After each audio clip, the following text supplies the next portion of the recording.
Okay, so if we give it maybe about 20 seconds or so to officially catch up to the web, but we should be good. Bob says he's having technical difficulties. Ooh.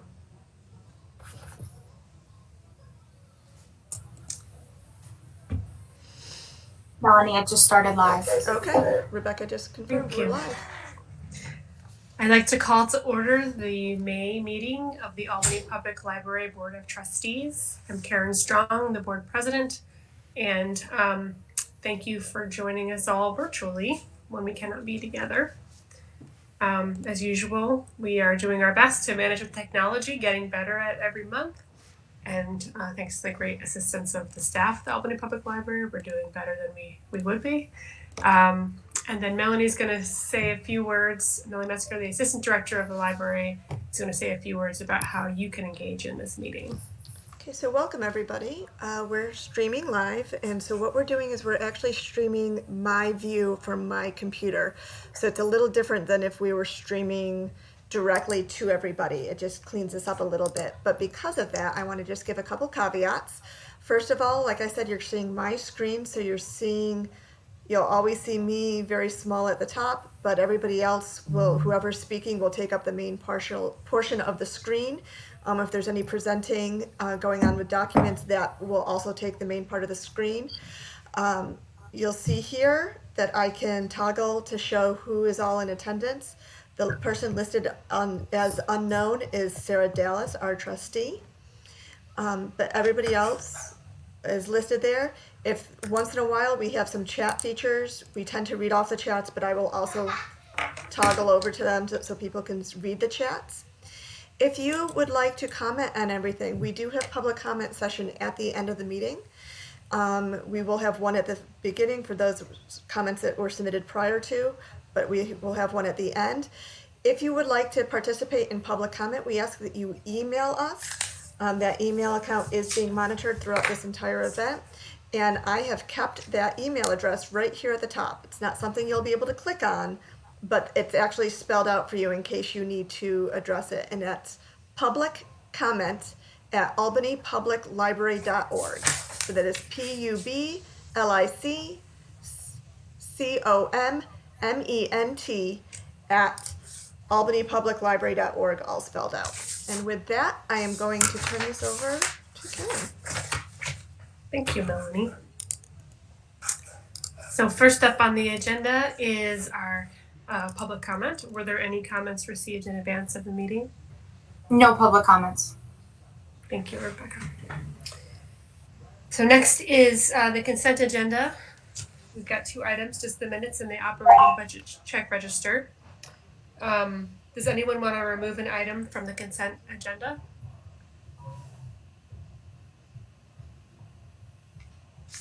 Okay, then I will take a motion to approve the consent agenda.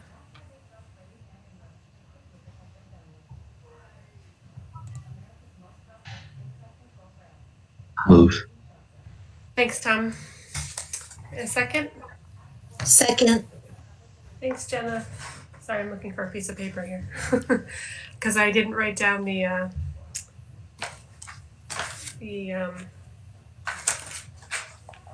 roll call. So I'll write it as we do it. Okay, Brenda.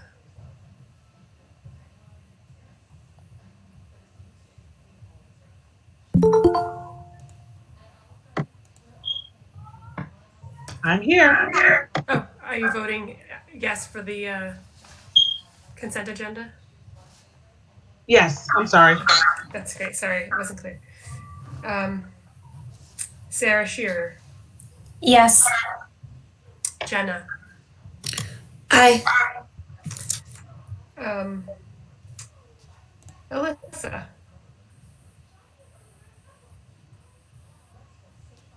I just saw that she joined. Hi, I'm here. I'm You sure vote? we're at the. You're breaking What up do a we do? lot. We're voting on the consent agenda. What does that do? operating changes. Okay. Okay. Approved. Great, thanks. Arlene, Yes. Matthew, Aye. thank you. Um, Jenna, oh no, I already did Jenna, sorry. I didn't have my list. I should have done that when I started. Sarah, Dallas, can't unmute. Hi, I unmuted myself. Control D. Wonderful. Yes, Great. I. And Tom. Aye. All right, thank you. And I also vote aye.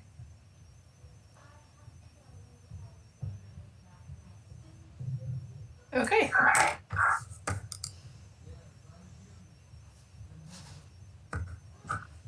Back to the agenda. So next up is the draft treasurer's report. And so my understanding is that the business office prepared this month again. Yeah, that's correct. I prepared that. Seth has not reviewed these. Also, the March bank statements have not been reconciled yet, so a couple of the revenue lines are going to be inaccurate because of that. Okay. Given those caveats, is there anything you'd like to point out?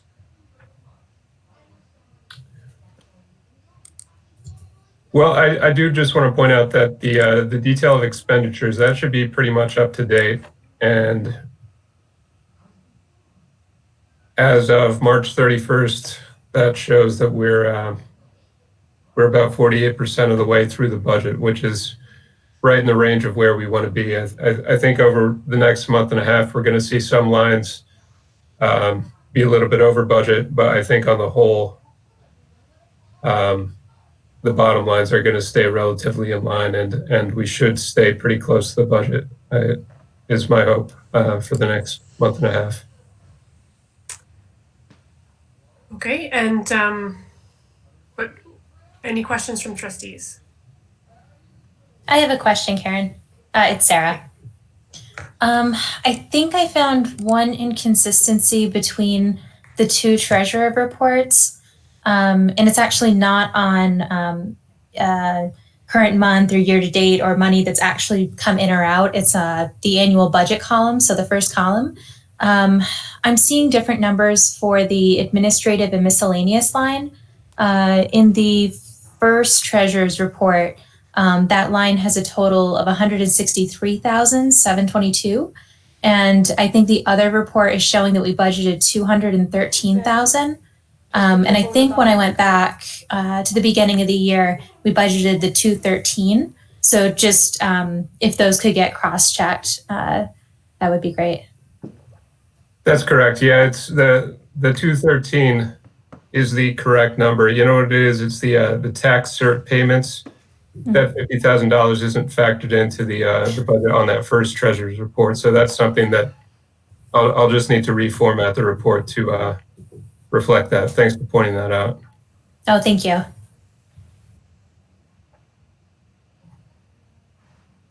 I see that, as Adam said, a lot of our budget is about halfway spent. But so that means this is for halfway through the stub budget, right? That's correct, yeah. Okay, thanks. Took a minute to click. And I know I should know the answer to this. Have we been paying any tax cert payments to the district yet? Are we getting bills from them? No, not to my knowledge. Okay.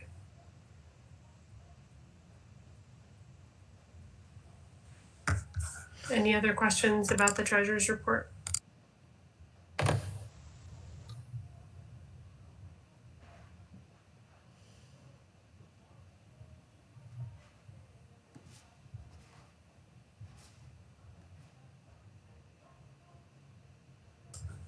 Are there any changes to the capital fund report?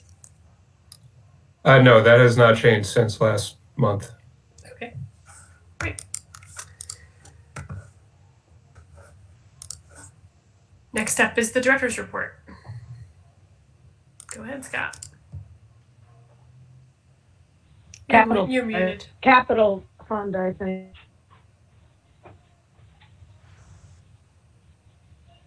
So, Yes. Aaron, do we need Okay, hold on, Scott. capital fund?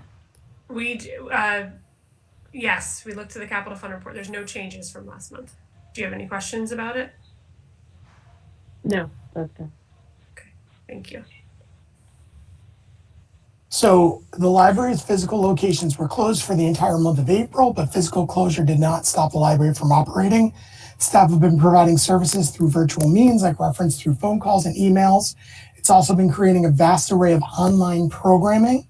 I also want to note that our 3D printers have been moved to a staff member's house. Nolan, who's the staff member who's doing this, is working with the College of Emergency Preparedness and Homeland Security, Cybersecurity to create PPE for local healthcare providers. This is being coordinated by one of our heads of branches, Deanna DiCarlo, and they're doing a tremendous amount of work to create parts that are put together by CEHC and then delivered to local hospitals and also healthcare providers. We're also providing virtual reference using Google phone lines and also using email, and we're getting several questions that way. Also, staff meet every Monday morning for 45 to 60 minutes to do an all-staff meeting, and then teams meet throughout the week just to come up with plans, programs, create content, and coordinate what we're going to look like when we reopen. Human resources in the business office have been very busy. There's new laws that are being put into place that need to be understood, and we all know that laws kind of develop in how we understand them. So we've been working on that. Facilities has been moving forward with multiple projects. There's some work that we can continue to do in our buildings even while the state is on pause. CMS has been working on our online collection, including adding Hoopla, which has been extremely popular with the public. That was done with the Upper Hudson Library System and the Directors Association. I was really impressed with how quickly they moved forward with that. IT has been very busy supporting staff as they work from home with technology and equipment, and also monitoring our online networks and making sure they're operating as they're used. Probably the department that's the busiest right now is the Public Information Department. Been incredibly busy helping create this online content and also promoting that, and also just fielding questions from the public and the press. The administration has worked out work expectations for phase 1 of reopening. Been working very, very hard, not just at a library level, but also at a system level, helping libraries not just locally, but across the state, and even have inquiries from libraries from across the country, just assisting them in their reopening plans. Again, we're monitoring every day what the governor's saying, what the county's saying, what some of the federal organizations are saying, and kind of pouring through that information, trying to see how we can open up, what the steps are moving forward. The UHLS ad hoc committee on reopening has been meeting almost 3 times a week. We had a meeting today that's been really informative and helpful in the library forming its plan moving forward. So the libraries may be closed, but the work is still being done. We have about 40 frontline staff engaged in just the reference portion. And then I'd have to say we'd have 30 to 40 staff engaged in kind of the back end work that's being done. So a significant portion of our staff are engaged in the work. And I will open up the floor to questions.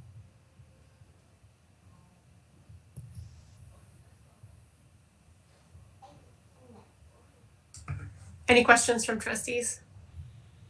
This is Alyssa. Scott, I was wondering about our facility staff. Are they in the building once in a while? What's happening with them?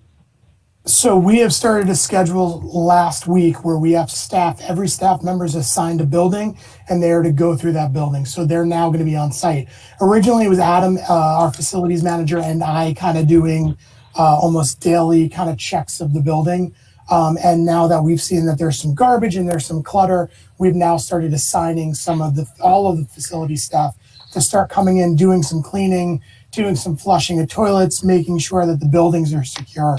One of our community engagement clerks also has been keeping an eye on Washington Avenue. We've had a little bit of encampment going on, but that's been cleared up after we spoke with the police. But you'll notice that, we had some garbage overflow at Washington Avenue. That was taken care of as well. Thank you. Matthew.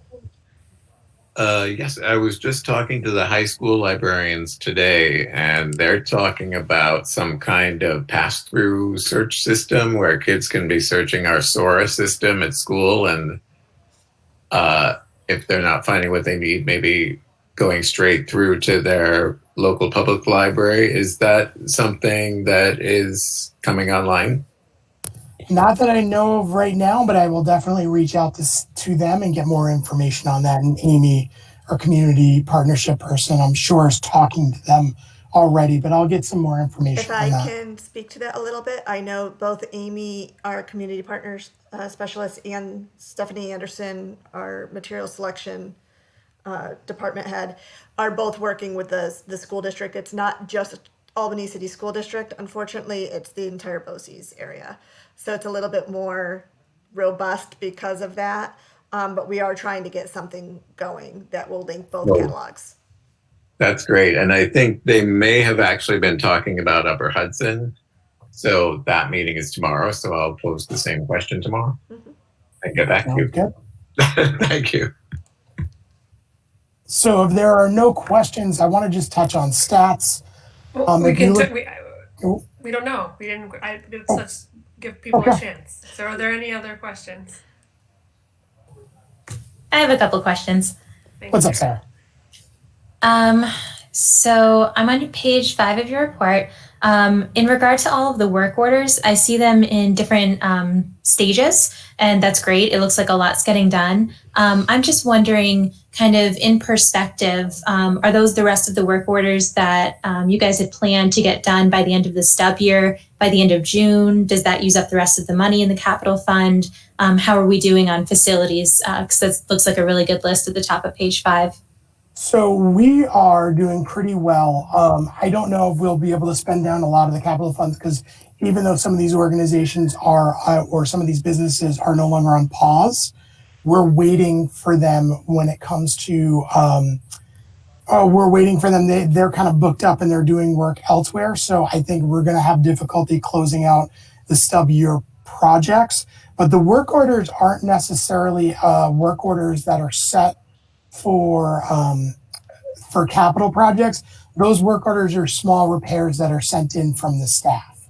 Our hope is that once we reach phase 1, which I don't know will be until June, we'll be able to kind of get all of those work orders done. So at least when we start reopening process, we'll have a lot of large projects out of the way. 1 or 2 projects that I'm hoping will be done by the end of the stub year is the Wells Radio Communication Project, which is a significant amount of money, and also the Johnson Controls HVAC system software implementation.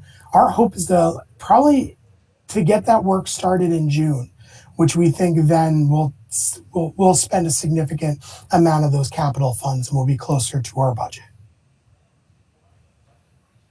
Thank you. And then I was just curious, what happened to Wi-Fi in Washington Park? I see you're working with the city to restore that. We don't know. We've sent our people. They've gone through the work. Actually, Melanie's here. She can best address that. So what's happening, we've gone on site with the City of Albany IT staff as well. Our equipment has checked out. It's working. It pinged properly. All the electrical seems to be going to all the equipment. We get everything up and running. We see all the reports showing it's running. We leave the building and it stops. So we don't know what the issue is. We keep going back. They're in constant communication trying to figure out what it is. And unfortunately, I do have to report out that Swinburne Park seemed to be hit by whatever the same issue is. So we do have 2 parks down at the moment, but we are constantly, that's something that we're constantly working on because we're trying to figure out what happened to the equipment and what's going on. Thank you, Melanie. And then I just had one last question about the communication stats. as I think we would assume, social media is up. I see YouTube is through the roof due to the story times and everything the staff is putting on. But I did see the large decrease in unique page views. I believe that's for our main website. Is that just because we're thinking people are on our social media and not the main website, or is there any guess as to why that is? They're not even a guess. So one of my least favorite things that we do is we direct all of our public PCs to go to our web page as soon as you sign in, which I think inflates our numbers, but it is what it is. So without those thousands of people signing into our public computers, we don't have people going to our front page. So my suggestion is when we're back up and running, and my hope is when we're back up and running, we're using Chromebooks, Chrome laptops, and Chromebooks, that we will no longer be directing the website to that page, because I think it inflates our numbers, and I'm not really a fan of inflating statistics. That's really interesting. Thank you. Another piece that's really interesting is our number one hit is not our front page. Most of our hits are coming to our COVID-19 page that Stephanie works on almost every day. It's got updates, it's got resources for people. That is right now the most popular page on our website. Last time Stephanie and I talked about it.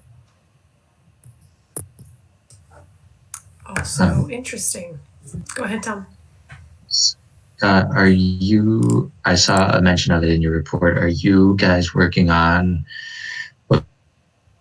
delivery or like alternate physical materials access during this closure? So we'll be discussing phase one a little bit later in the agenda, and that's what we'll be covering some of the things you just asked about. Okay, cool. And my other question is about our budget. I don't know if it's the right point in the agenda to talk about it, but do we still feel like the upcoming budget that'll take effect in July is like still on track for what we expected it to be when we approved it? We're going to be down in income, obviously, because we probably won't be collecting any fines, fees, or anything for a little while. That's, we're going to see a significant downturn there.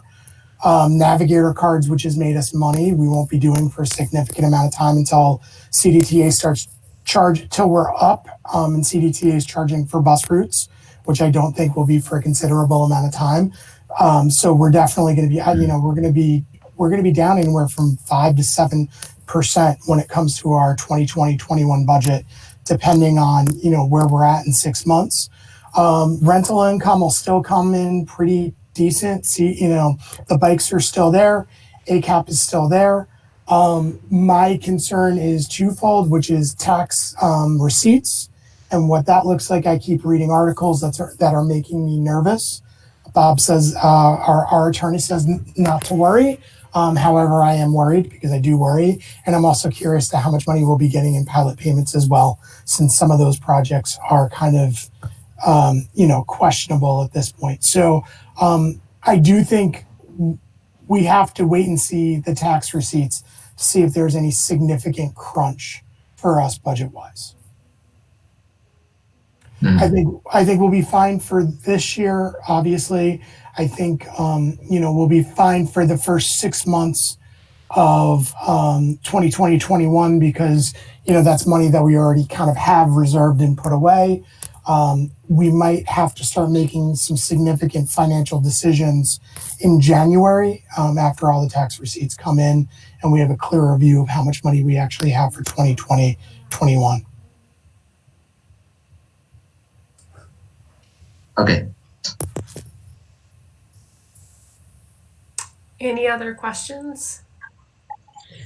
Just kind of playing off of Tom's question, do you anticipate like an increased need to ramp up when we reopen with the number of people who will be out of work and utilizing our services and needing help? I think there's going to be a very delicate dance there about how we handle people needing our assistance and vice versa.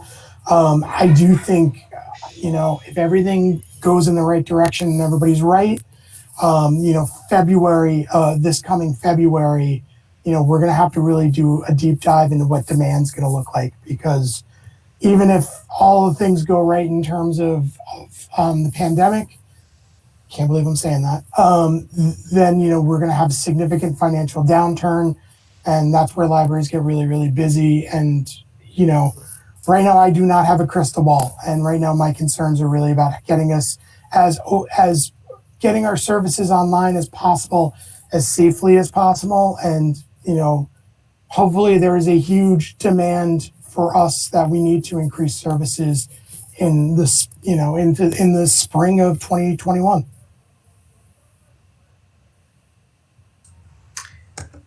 All right, before we move to stats, I just want to mention that we have a brainstorming session later in the meeting that Sarah Dallas is going to coordinate, where we can ask more questions like that, questions we're having about the future of service, both kind of in the nearer term and the longer term. So keep those thoughts going. All right, let's talk about stats. I noticed that you changed what you're tracking. Change what we're tracking to kind of give you an idea of what we're doing.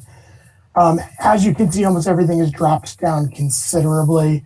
But I do want to point out programming. The virtual programming that we're doing is very, very popular, and is getting us near normal numbers. So we're just going to keep on churning that out and doing things like, we've been doing a lot of taped programming. The next step is to do more live stuff and more interactive things. But, we're not answering nearly as much reference questions because we're not helping as many people on the PCs, because we're not there to help them. And I think, for the next year, we're going to see anemic numbers like this until we can slowly kind of dial up our services. And that's just the Sarah did a great Mother's Day ukulele song. So if you miss her ukulele, definitely check it out. She did a fantastic job there. So, again, the numbers are shocking, but we're working on slowly moving them up. And that's where we are with them. And I do see the numbers will be growing, but they're going to be anemic for some time now.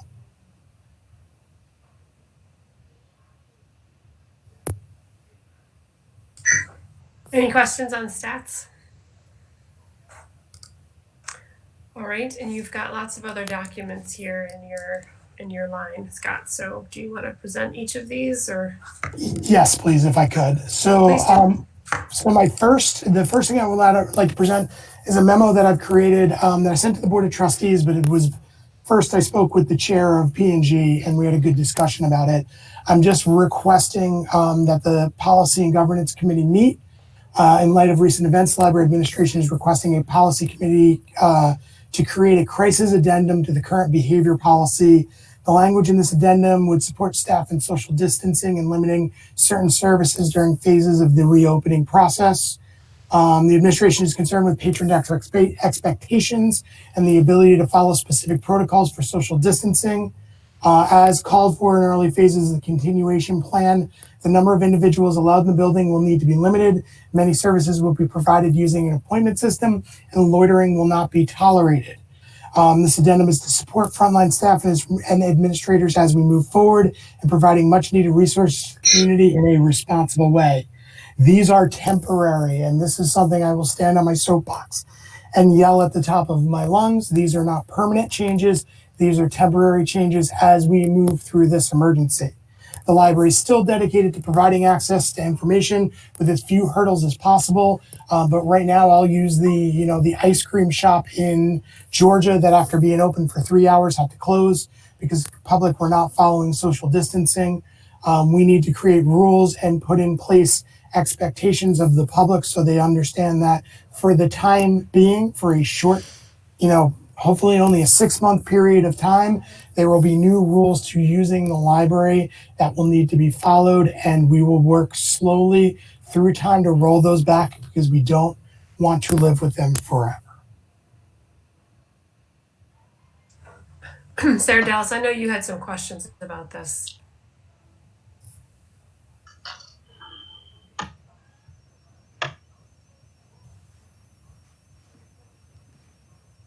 And it looks like you've come off mute, so I'm expecting you to talk.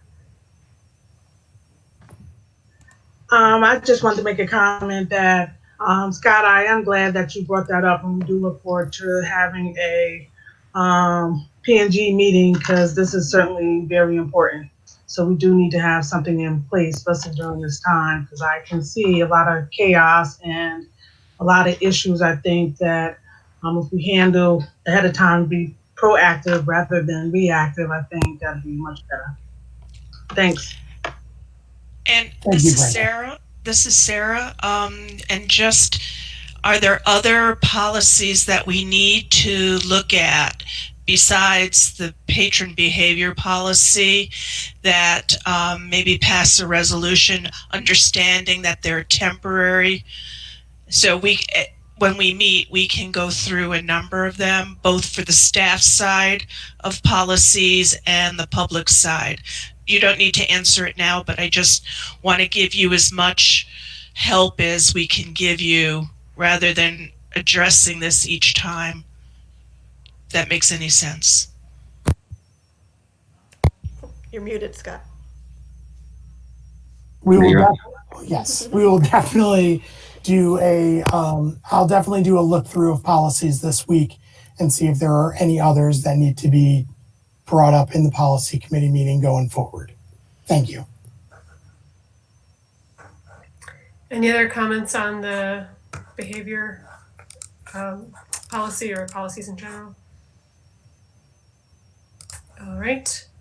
Next up is the GPI Engineering. So, based on our last audit, I just wanted to bring to your attention that we will be using GPI to do basic engineering services, including helping us with the project when it comes to contract documents, bidding, and construction administration services. While this is not something that needs to follow the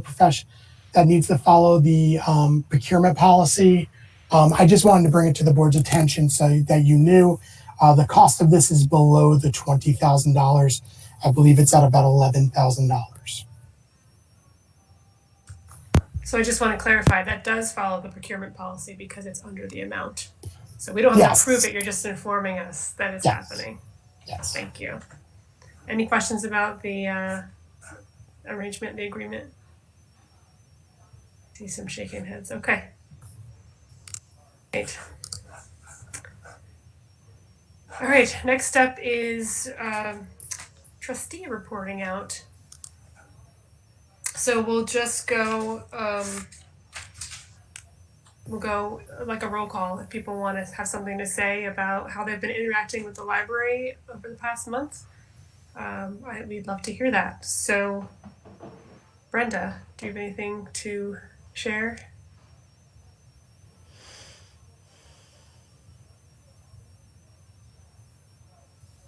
Oh, you're muted, Brenda. Control D. Can you hear me now?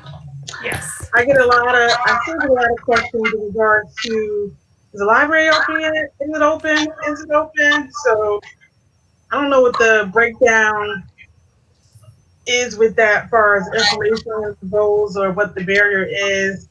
But folks are so reliant on the library, and I just constantly get questions about, is the library open? When are they opening? So I guess it's good to be needed, but you know, we're loved in the community, so that's good. I'm wondering if there's, related to that, I'm just wondering if there's a way, we could have palm cards or something that have, even trustees have them because people ask us a lot that say, you know, here are the phone numbers that you can call if you have questions, or the other services that are more accessible. I saw, I think in one of the reports that some of the programming is on Channel Albany, which may be more accessible to folks than needing an internet connection. So I don't know if that's feasible or sensible. I don't know if we all want to hand out cards, but that's just a thought that I had. Maybe we can change some of the signage, create some new signage. And, am I on mute? No, okay. Maybe we can change some of the signage that we have up in the buildings. Maybe on those signs, not just informing, the signs right now have that we're closed and the numbers that they can call for information. So I think the next step might be to create new signs that actually point them to maybe Channel Albany and our YouTube channel if they're looking for programming. Which That's a good idea, Scott, because we Okay. certainly need to add some form of updated information. So I think that is a good idea. Thanks, Brenda. Sarah Shearer. Nothing at this time. Great. Jenna. So of course, I love video story time. Occasionally, it engages my child enough for me to do work. Usually, it doesn't. Miss Elnora is his actual teacher, so when we want extra time with her, we do the APL story time that she does. Although he always tries to talk to her, and it's not live, so that's kind of funny. Otherwise, there's been work that I will get into more with the foundation that's been kind of interesting and exciting. And I want to take this moment to give a plug to Elisa Albert's author talk that's coming up on Thursday. I'm going to do my darndest to be there and hear what she has to say. She's a really cool author, and she lives right here in Albany. And there was another... Oh, I do not like... digital resources that much. I'm a physical books girl. I'm turning my thing around so you can see I like physical resources, but in a pinch, I have downloaded 3 different books through Libby during this. So I listened to some of them. That's it. Oh, thanks. Alyssa. I did share this with Scott, but it's just a good reminder for all of us that in these times where all of our elected officials are jumping on lots of ways to get the economy pumping again, there's a lot of premature very creative thinking going on by a lot of people. And so it's a reminder that not only do we need to be in contact with our public about what we're doing, we need to be in contact with our elected officials with what we're doing. Because we don't want to be on the defense. We've got great plans, especially this rollout plan, and it was a big reminder to me, and I work in the field, and I still can't control the information that goes in, so or what people jump to conclusions on. So I still think that there's a lot of advocacy that still needs to be done around libraries and elected officials, and I know that Scott deals with it, every day with the mayor's office, but yeah. So I'll do what I can. I've been trying to do what I can to kind of do the side advocacy, but I think every time we pass one of these continuation plans, I think it should be distributed to every elected official who covers our region, just as a courtesy. That's what I hope that. Thanks, Alyssa. Scott, is the continuation plan on the website? Is that available? You are muted. It's okay. We all do it. It will be once it's been approved by the board. Okay. Thank you. Arlene. You want to talk about ways you've engaged with library? Well, the Region's Advisory Council on Libraries will be meeting tomorrow to discuss the whole reopening process statewide. And Albany Public and Scott have been tapped to participate in this conversation.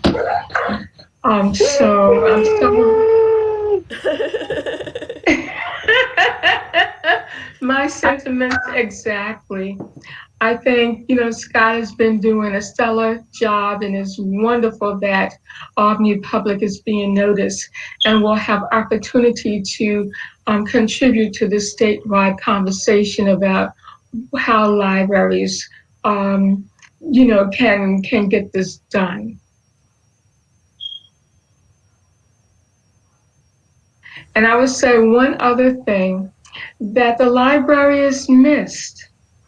With school closing, with college students coming home and some not having resources to do online work, the libraries are really, really being missed in terms of the access to resources that it provides to our school community. Thank you, Linda, for saying that. And I'm especially grateful that you are on that committee and represent us so well. So I look forward to hearing about what happens at the next meeting, or our next meeting.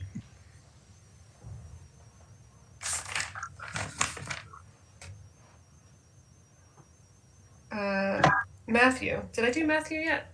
I'm sorry if I skipped you. Oh, that's okay. A lot of echoing of people asking about what's going on with the library and missing it, and I've been doing a lot with my school librarians, so that's been my focus. I've been teaching online since March 13th, April 6th. I was doing it for March 13th actually, but so yeah, and just me personally, I do like the physical books, but I've been binge downloading from Libby, and I'm reading like less than a third of what I download, and then downloading more stuff and trying to get through it. So it's been fun. Thanks for sharing. Sarah Dallas. Hi. So yesterday I had a meeting with Elise Stefanik, who is the congressional member representing where I work. And it was a very good conversation. And I made it very clear to her that the importance of libraries and how they're essential in rebuilding communities and all the work that we do. And it would be great, Scott, if we could get a similar conversation going with Paul Tonko. And one of the big points that I made, while I didn't want to seem ungrateful for the $1.7 million that went to the state library, which is very helpful, what is also needed, money going to the local municipalities and the local libraries because of the future, somewhat bleak financial future. And I think if we keep on sharing those kind of messages with our state senators and assembly people and our national as well as our local people, at least libraries will be resonating in their heads. So that was my excitement this week.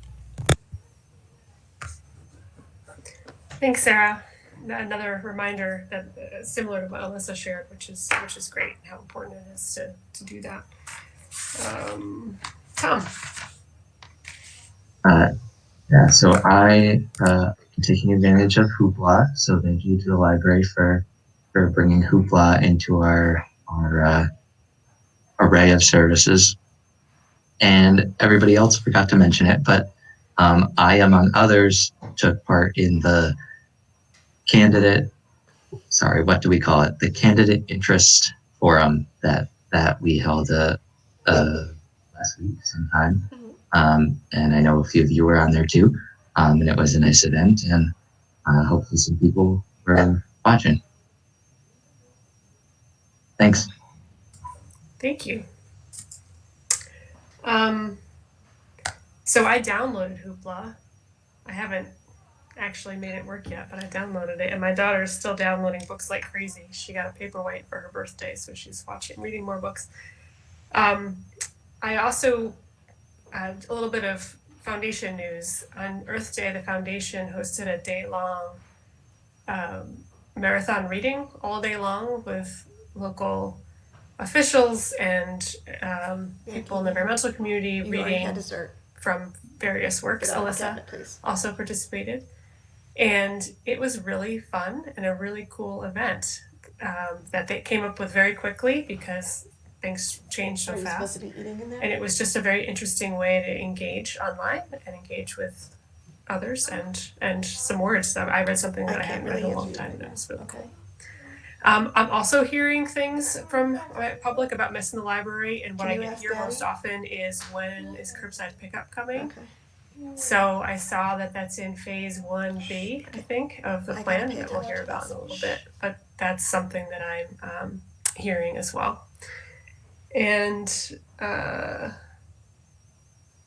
that's all I've been doing with the library. So thanks, everybody. I hope I'm actually really enjoying this part of the meeting, hearing how people are interacting. I hope that others are as well. And you get to tell me at the end of the meeting when we do our evaluation. All right. So Jenna, can you report on Friends and Foundation activities? Happily. I even wrote something up because a lot has been happening with the foundation. So the Friends and the Foundation recently merged, as you're all aware, and as a result, they had to go through a rebranding efforts to reflect that they are both the Friends and the Foundation of the Albany Public Library. They put out a request, an RFP, to get a couple of different graphic designers to work on the new logo, and they have a new logo. And I encourage you to go to ffapl.org, which I will put in the chat, if you want to take a look at what they've come up with. As a result of their name change, they also have a new Facebook presence, new Twitter presence, and so if you are not currently fans of all of those different places, given the new name, please engage with the foundation. I think it's really wonderful, the efforts that they're making. As Karen kind of teased, they're having to find interesting, new, creative ways to engage with our patrons and get them to engage with the library and find ways to give and have events in a virtual environment. This is not well-trod territory, so they've been doing some brainstorming about those methods of engagement. So the author talk on Thursday is going to be one of the ways that they're going to try to have a virtual event. I believe that Elise is talking with Jay Deitcher, and there's talk of, if we can't have the Literary Legends Gala, for instance, what happens. And there's been discussion of an ungala with bidding on items virtually, and like a Zoom, or pictures of people dressed up in their homes eating their own food or food that they've already ordered in, as a kind of you do you gala. Hopefully we will be out of our houses by then, but we don't know. And so they're having to make these sorts of kind of creative approaches to continuing to get people to engage with the library. They're thinking of ways to keep people engaged with social media, maybe having people take selfies of their library shelves and talk about how they're kind of keeping up with their library engagement from their homes. They've really been doing a lot of work at this time. So please, if you get a chance, they launched the new website, ffapl.org, today. It looks great. It is very green. And you'll see the new logo there.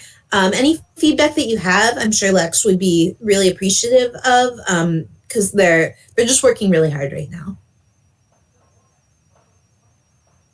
And that's it.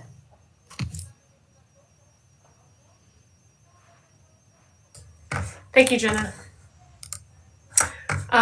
Matthew, is there an Upper Hudson report? I think last month maybe it was before our meeting, but remind me. Yes, that's correct. So this month, the Upper Hudson meeting is tomorrow. And so I have promised Rebecca I will do it right away while it's fresh in my mind, and we'll have it ready to go without any panic next month. Thanks so much. Arlene, did you want to say anything about the session we held last Thursday? Stardy. Okay, yes. On Thursday, May 7th, we had an information session Tom mentioned for people who might be interested in running for the board, for board trustee. Members who participated felt as though, we did a good job, that we were informative, and we received a nice array of people who have submitted their intentions to run for trustee office. We have 8 people, I believe, who are candidates for board seats. We are looking forward to putting together a Meet the Candidates Forum, which will be held on June 2nd. So we're in process of setting all that up. But exciting times, and thank you to the trustees who participated and the staff who made it happen. Rebecca just said that there's actually 9. 9? Okay. And they've been all sent to her with information. Thank you, Rebecca and Arlene. Okay. You did a great Thank job. you. And it was fun to participate. All right, so moving on to the continuation of services plan, the oft mentioned plan. There you go. I'm going to take the screen over. Let me open up that tab first. So this has been updated as of 2 p.m. today. We wanted to kind of have the plan be as up to date as possible. And we're going to go through it. I'm not going to go through the introduction, but as you all know, this is a plan that's been created with guidance from the Upper Hudson Library System, CDC, county, state, and WHO guidelines. So I'm just going to go through our phases and our plans. A lot has changed. So right now we are in pause, which means we're basically doing virtual library services. Buildings are closed, in-person services suspended. Providing online services, new investments in e-content material. We are maintaining buildings and grounds, and the business office continues to function both in the building and virtually. So that will lead us to phase 1A, staff returning to building. Phase 1A is contingent on when the governor allows the capital region to reach phase 2 of the New York State priority industries for reopening. So this is phase 2. Now, where did we get phase 2 from? That is what NYLA is suggesting to the governor's office to allow public libraries to open. And there's an addendum that you can look at in this document, which will give you the governor's 3 phases, and will also give you the language that's been provided to us by the New York Library Association and their suggestion. So what happens in phase 1? Well, library facilities will remain closed to the public. Select buildings, those that will be open in the next phase, will be cleaned and sanitized. Staff will be expected to complete job-specific duties and tasks. You will find them in Addendum 2. The library will provide online reference and research as it's been doing. The library will provide reference and research by phone as it's already doing in pause. The library will provide online programming and content as it's doing in pause. There will be new investments in e-content material. The buildings and grounds will be maintained.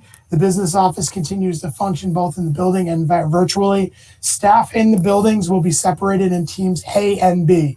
And we'll go over that in the end of the document. So what we'll be doing is splitting our time. 1 week staff will be working in the building and 1 week staff will be working from home. We'll explain that when we get to Addendum 2. So during this phase, we will see how things start to work. We will have projects in the building for staff to do. There's some things that we've been itching to do for years now, and we'll finally be able to complete. But the idea of phase 1A is really to kind of get the staff back in the building and trained on how to work in the building, maintain social distancing, and all the protocols that will keep both the staff and patrons safe. So that leads us to phase 1B, which is alternative delivery options for material. Phase 1B is contingent on when the governor allows the capital region to reach phase 3 of the New York State priority industries for reopening, which is also in Addendum 3. Library materials will be provided to patrons via curbside pickup at limited locations. UHLS will begin delivery service for member locations. Patrons may request material online and by phone, and then it will be provided by curbside pickup. The book drops will open and material will start to be returned. Remember, we're still loaning books. They're just books that were borrowed in March. The library facilities will remain closed to the public. Select buildings will be prepared for being open for the next phase. Staff are expected to complete job-specific duties and tasks. The library will provide all the online services that it's created, doing in content, and we will be keeping the buildings and grounds maintained, and the business office and administration will continue to function the way it's functioning, both in the building and virtually. That brings us to phase 2A, opening of selected locations with patron in-building usage by appointment only. 2A is contingent on when the governor allows the capital region to reach phase 4 of the New York State priorities industries for reopening. So see Addendum 3. Library facilities will be open at limited locations. In-person library transactions will be by appointment only, and this will only be in the beginning of this phase. Hours will be reduced. Book drops will be open. No programs, no meeting room use, no study room use. Limitations on certain services. Limited outreach and coordinated projects with external partners.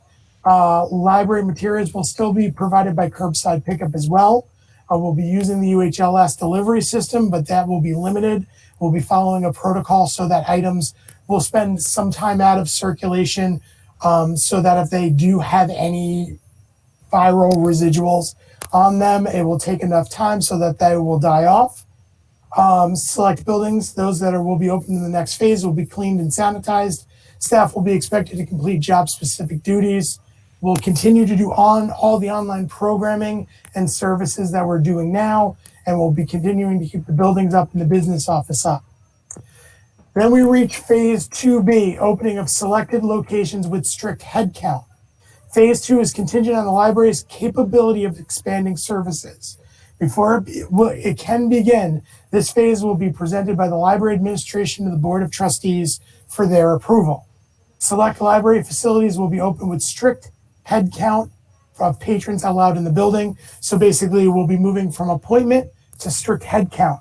Library facilities will be open again at limited locations.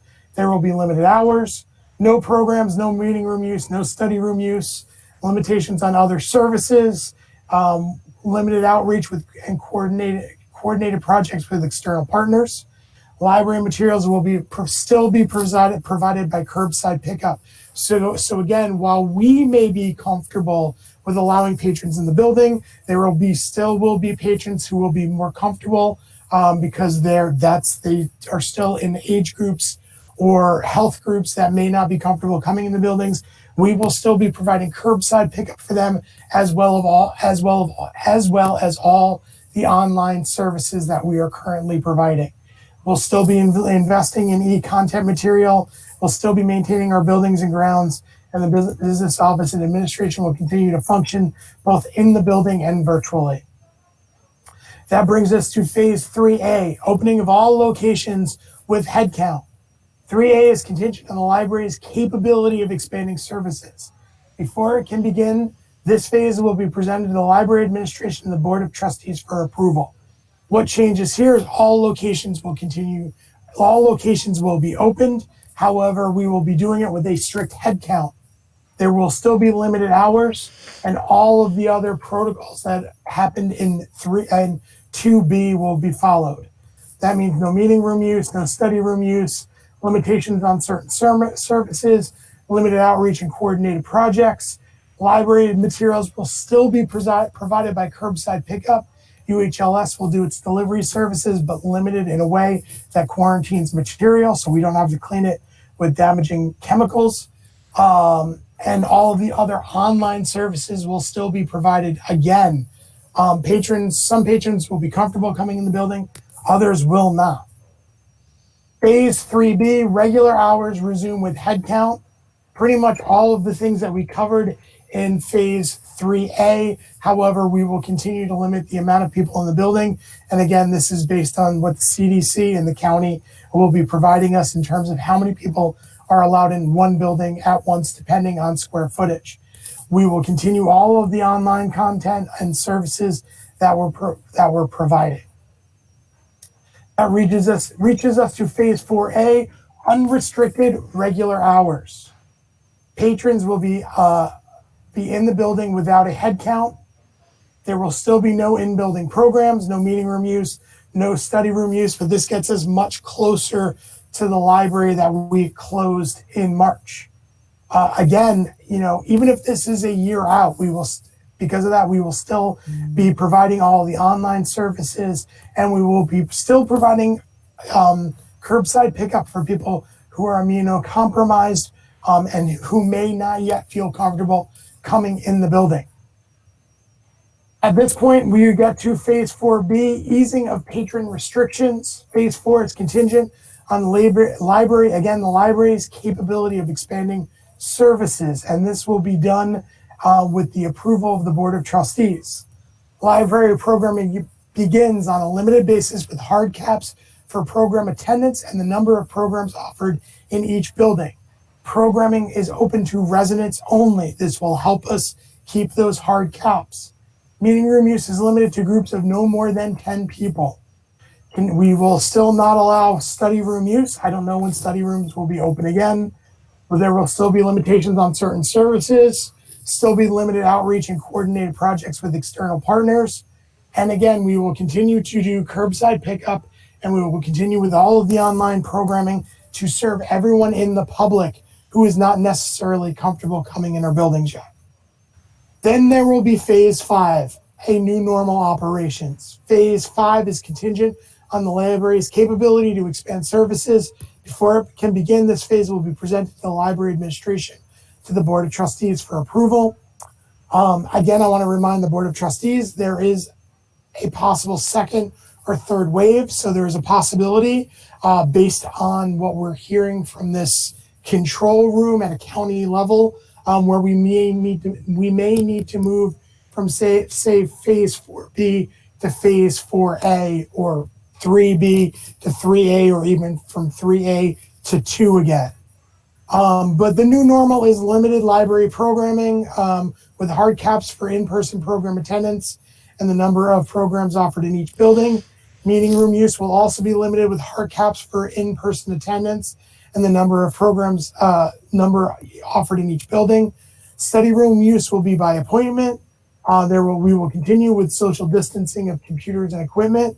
And at some point in one of these phases, when we can reach it, we will be doing self-checkout, when we will be asking patrons to primarily use self-checkout stations. So Addendum 1 has continued safety protocol. This will be asking patrons to make sure their hands are clean before and after they use library equipment. No use of library phones by the public. All check-ins will be after a 24-hour period, so we'll still have patrons returning material through book drops. That material will still wait for 24 hours before it will be checked in. We will only serve prepackaged food or food served by a licensed vendor. There will be no toys in public spaces. All services are wiped down before and after programs where the program takes place. Staff should be washing their hands before and after program and desk shifts. All returns will be done via the book drop. Material collected from the book drop will be quarantined for a 24-hour period.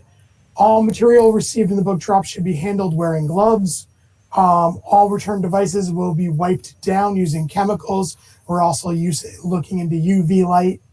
At the end of each desk shift, all staff members should wipe down hard surfaces. We also will be providing those guards for the first few phases that will protect our staff. They call them spit guards. Hopefully someone will find a better name for them. Facility staff will be directed to wipe down hard surfaces on a regular basis. including surfaces in meeting and study rooms. We will be trying our best to scan library cards in patrons' hands and scanning material through those guards. And we will be continuing to monitor cleaning and health supplies. So, work and scheduling expectations. These are work expectations for phase 1 and 1A going into 2B. However, depending on where we are as a world and a nation, I can see us continuing some of this practice going into further phasing. The intention of phase A is about getting staff back in the building and normalizing work again based on these protocols and when possible. This phase will give us an opportunity in phase 1A to orientate the staff to new safety, cleaning, and distancing protocols that would be put in place temporarily during this pandemic. Staff will be asked to stick to their assigned schedule and building. This will provide the administration with the ability to do internal contacting if there's contact tracing. If the county reaches out to us and say one of your staff members has become ill, then we will be able to quarantine that entire shift. We are asked staff not leave the library premises during their shift. We can't enforce that, but we will be asking them to do that. We will also be asking visitors to be barred from APL buildings, vehicles, and grounds, especially during phase 1A and phase 1B. Staff will be asked to wash their hands at the beginning of each work shift and prior to leaving, and asked while they're in their buildings. This isn't in this, but it will be added to wear face masks. Schedules and assignments. Staff will be assigned one of two teams, an A week or a B week. If you are an A week staff member, you're scheduled a week, and then you will have a week in which you work from home. Same with B. This staff rotation will be giving us redundancy. So in case we have a staff member who becomes ill, that entire week will be quarantined for 2 weeks. Staff will be assigned a building to work at. That is the only building they're assigned to work at. And they will be asked not to go to other buildings. Staff will only work on site the week they are assigned. Staff will be scheduled to work sometime between 9 and 6 p.m. There are some staff members, so they'll be allowed to come in 12 to 6 or 9 to 12. Staff may not work a split shift. So in other words, you can't work from 9 to 11, go to your school that you work at, and then come back and work 4 to 6. We want to limit the amount of people you have contact with in that day. Staff may not enter the building on weeks they are not assigned or outside their assigned hours during their in-building week. We will be limiting the amount of staff in each building at the same time, and we're waiting on guidance from the county based on square footage. Again, hours of operations for these phases and for several phases will be 9 to 6, Monday through Friday. So what are work expectations? For phase 1A, it'll be doing supply technology and furniture inventory, something we've been trying to do for multiple years now and haven't been able to do. They'll be doing virtual reference from home. They'll continue to do online programs and create content, both in the building and outside the building. And for the most part, for those 2 or 3 weeks that were open during phase 1A, we'll be doing collection management. This includes inventory, shelf reading, weeding, and book transfers. This is all work that we've wanted to do. We've talked about actually closing for a few days to do it. So this actually gives us an opportunity to do that work. Work expectations for phase 1B, that'll be pulling material for patrons. Either they'll be asking for material over the phone or doing it through online request. And they handle return material according to protocols. So the way we check in the book drops, there'll be a lot more work of the way the material is handled. We'll be checking in UHLS delivered material from courier according to protocols that we're setting, and also UHLS will be setting. We'll be doing virtual reference, and I believe that will increase. And we will be continuation of our online programs and content creation. During phase 2A, we'll be setting appointments for library patrons to come in, either to pick up material, do some limited browsing. We'll be pulling material for patrons. We'll be allowing patrons to borrow Chromebooks, be in the building for an hour, and then bring those Chromebooks back. Those Chromebooks will need to be cleaned. We'll be pulling material for patrons. We'll be doing limited reference in-person transactions. We'll handle return material according to protocols, check in UHLS delivered material. be doing virtual reference and doing continued online programs, content creation, probably doing some more kind of live programming where Teddy will be able to talk to Miss Sarah in the way that they're looking to do. And then phase 2B, we're going to have our staff monitor the amount of patrons in the building. We'll be doing some of the things that we're doing in 2A. We'll be setting appointments for library patrons to come in. We'll be checking out material for patrons. We'll be pulling material for patrons, handling material, cleaning devices that are returned and making sure those devices are coming back. You know, that's where I see the appointments coming, doing some limited reference work as well. Operations staff will be finishing specific projects and repairs, large and small scale projects that we have been putting off, and doing normal job tasks. They're going to be doing a lot of cleaning. Facilities the same way. Each building will be assigned a member of the facilities clean team. They will be doing regular cleaning of those of those buildings. Staff will work under the directions of facilities managers as assigned. Accommodation requests now with the FCIA, which is families. There's a families come first act. I'm butchering that right now. I'm sorry. But we do believe we will be having a significant, maybe 20% of our staff working limited hours because they will be following that program as well. You also have to remember, because we're doing these split shifts to kind of limit those interactions, but also build in redundancies so that the library continue to operate and we won't be closed down for 2 weeks at any building because of one of our staff members becoming sick. That kind of limits the amount of staff that we have. And that's why in these later phases, we'll be coming to you saying, you know, we have the ability to do the next phase. But even though we had staff, you know, in March that could recover these robust hours, we need to build in this redundancy. And also on the fact that we will be losing some staff due to family accommodations and health accommodations. It's going to be really difficult for us in the beginning to even staff the libraries at the capacity we have in a way for the hours for them to be the way they are. So us limiting hours is limiting the amount of exposure patrons and staff have, but at the same time, it's because we're building in these redundancies. It's also reducing the amount of staff that we have in the building at once or who can cover the shifts. So Addendum 3 is just kind of the governor, this industries that the governor has set. I've heard there are discussions that libraries won't be allowed to open until phase 4, but New York Library Association as of today has been reaching out and asking the governor to allow us to do curbside and kind of what we're talking about in phase 1 and phase 2 in the governor's phase 2. So that's up to the governor. That's up to kind of this regional council to say what we're allowed to do and what we're allowed to do when it comes to patrons coming in the door. Technically, we could start phase 1 tomorrow as a government agency. However, I don't suggest this. I want us to come in the door at phase 2 and start the work then.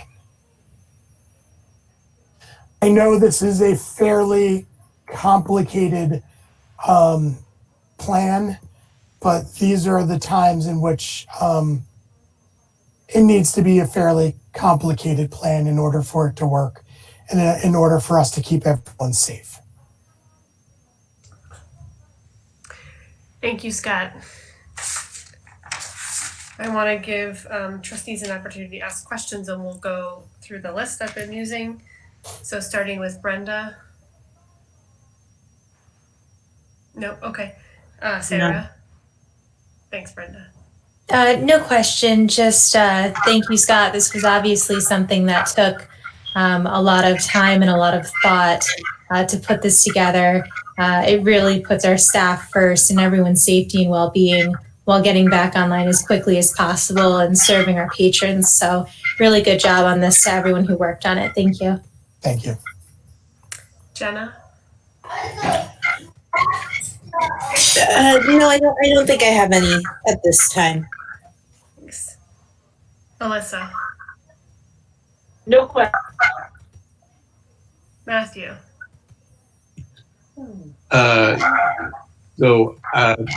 Thank you so much for all this work. Does anybody have any kind of date for our region starting these? I'm sorry if I missed something, but do we have any kind of estimated date for when the governor's plans will start for the district, or we're just waiting for that?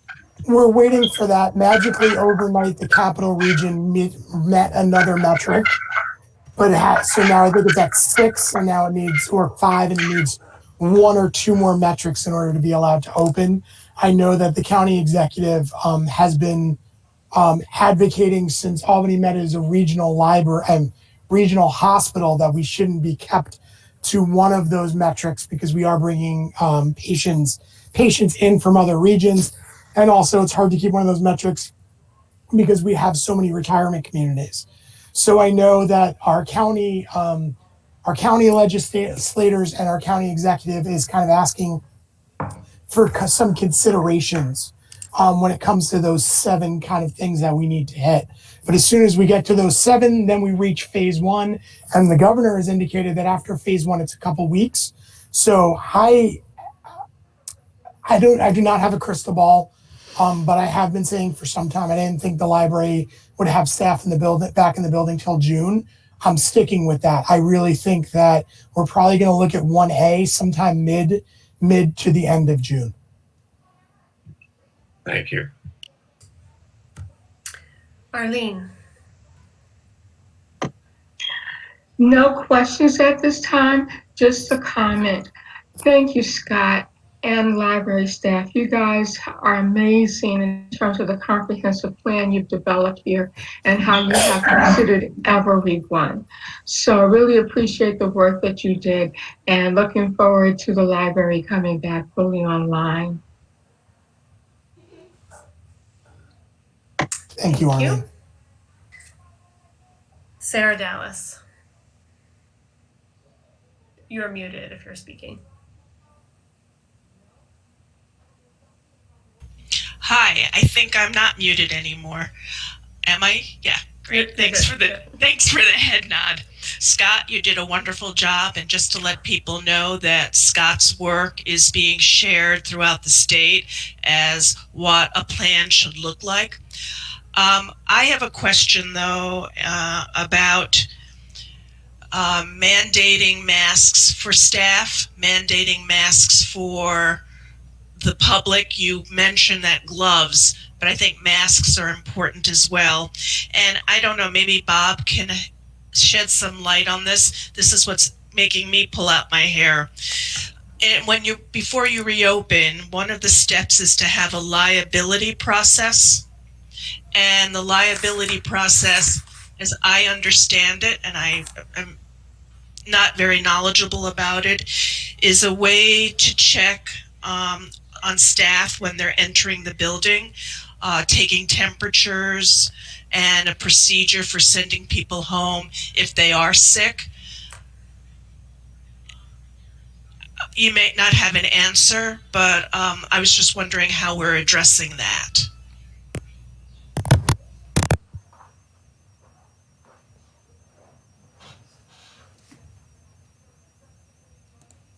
So we're waiting for guidance from the state on this. We have to follow all state mandated and guidelines. So again, this is what the Human Resources Department is working on. There is a bill out there about mandated temperature checks. I'm on the fence about mandated temperature checks because you can be asymptomatic, still spread the virus, and not have a temperature. You can be non-asymptomatic. In other words, you can wake up on a Monday morning, have all the symptoms, and still have a 99-degree temperature. Temperatures fluctuate with this virus. So, all those things are out there. I'm open to doing it. My only concern is we do it, everybody has a great temperature, and somebody's still sick and gets everybody sick because they start slipping up with their distancing and not wearing their masks. But right now we're on hold to see what the laws are, and we will follow those laws. And hopefully Bob will speak to this because I'm sure he's doing a lot of work on it. Thank you, Scott. I'm very confused about what is included in the liability process. I think that's the last bullet that the governor is saying businesses need to adhere to before they can open up? We don't know what it means either, Sarah. I'm in good company. Thank you. Yeah, everybody's been trying to figure out what that particular phrase was intended to be. I like what you say. I don't know that that's anything more than a good guess.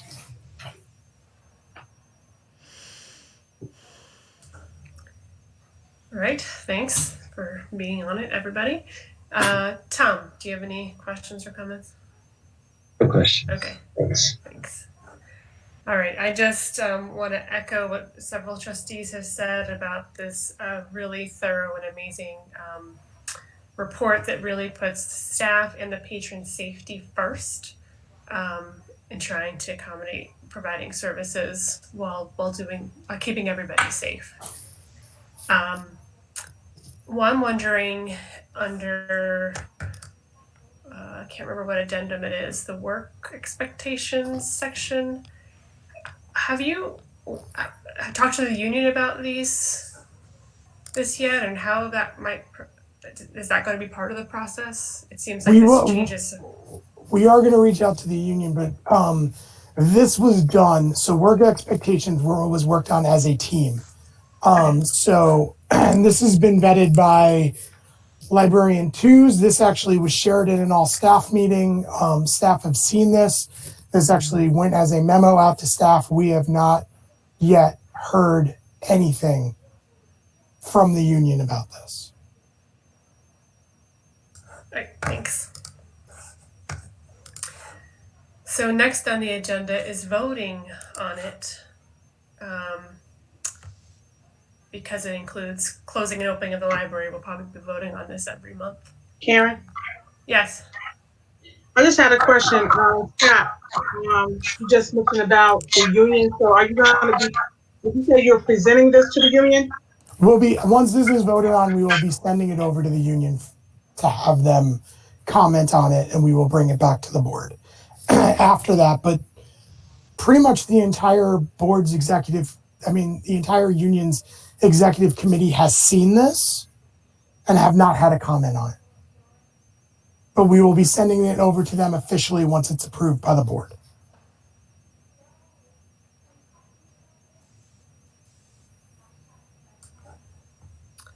Any other questions before we take a motion to approve? I can see almost everybody's face. I'll take a motion to approve.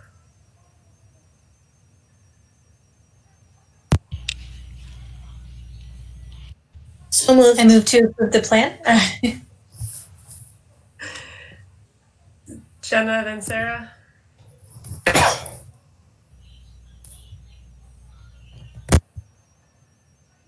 Is that right? Jenna moved. Yes. Sarah's. Okay. Whatever order. Yep, whatever. Okay, so we'll just do roll call. Brenda? Yes. Sarah Shear? Yes. Jenna? Yes. Alyssa? Yes. Matthew? Aye. Arlene? Yes. Sarah Dallas? Yes. And Tom? Yes. Back with us. Great. And I also vote aye. Okay, let's see, where are we? 7:25, and we are up to single source Envision. So this is a document of a contract that's over the procurement amount, and the staff is, the administration is requesting a single source exception. So Scott. I'm going to hand this over to Melanie, Great. who was really the primary author of the document. Right. I'm coming because I need to have it up. So I apologize. Just a minute. make sure everybody, I'm muting everybody because I'm getting some feedback. So that you see me muting you, that's why. Okay. So essentially, for quite a while now, we've been looking at a product called Envisionware, which is a wonderful company that kind of does a lot of what we do with several other companies. So it's a POS system, it's a print release station, it's document management, so it would handle copy, scanning, faxing, emailing documents from one unit. It does PC reservation, which is what we currently use another product for. And then they're actually releasing, I think, next week, or within the next month, another product that actually expands upon that PC reservation. So it's not just PC, but it will go to Chromebooks, MacBooks, 3D printers, study rooms, librarians, time, pickups. Should we be doing curbside pickups and scheduling that? It's a product that handles everything. Like I said, currently we do have products that do this. They're not the best. They've been cobbled together somewhat over the years to do what we do. And this is a very much more robust service and product. And what's really wonderful about it is we have there's probably about 5 other different systems that we have that do what this one company does. And because of that, not only do we have the 5 separate systems, but then we have additional backup systems to make them all work together. So they work with the ILS, they work with our computer systems, they work with our internet access. And so it makes it very jumbled, and every time there's an update, sometimes we even have to hand touch every single computer in order to do the updates because of that. So we've been looking at this product for a while, and with the release, their PC reservation system is going to a new cloud-based system called Cloud9. And with that, it's allowing for PC or computer reservations to be done through the Chrome OS, which is a direction we've been wanting to take for years, but that's been the one hurdle, is that there was no PC reservation system that would work with a Chrome OS that would allow us to use Chromebooks. Twofold with that, Chromebooks, the Chrome OS environment is a much more stable and cyber secure environment. It would close a lot of our security holes.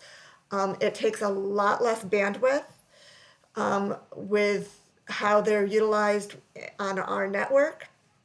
And now with the addition of this current pandemic situation that we're in, Chromebooks can be turned in, wiped down between uses. So this is, we've been wanting to go to a Chrome OS environment for years. The one hurdle was the PC reservation system. This is the one system that does it.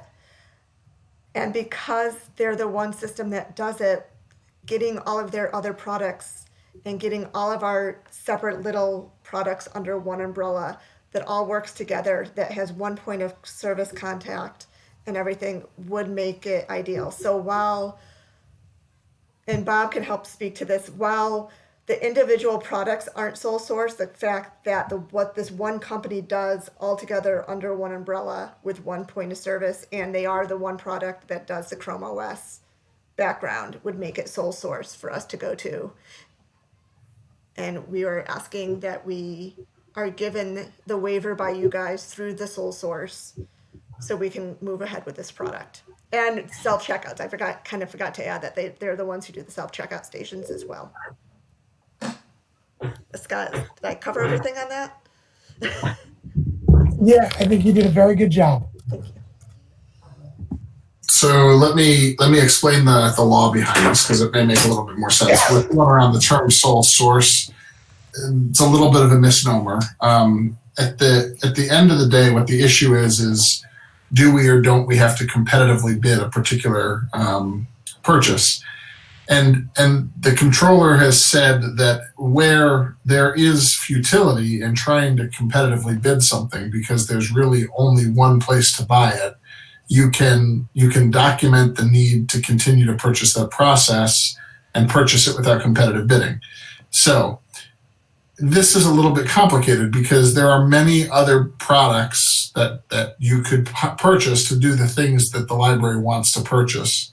What staff is doing is they're making an argument to you to basically standardize on the Envision line of products because of how they integrate and all the reasons that Melanie just described.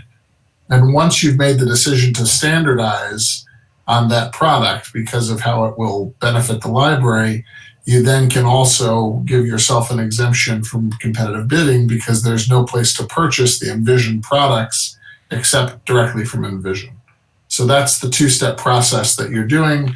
That's what the resolution before you does. It basically says that we've made the decision that we want to standardize on Envision for the following reasons. And then it determines that because Envision is the only place to purchase this product line, it can be purchased without competitive bidding.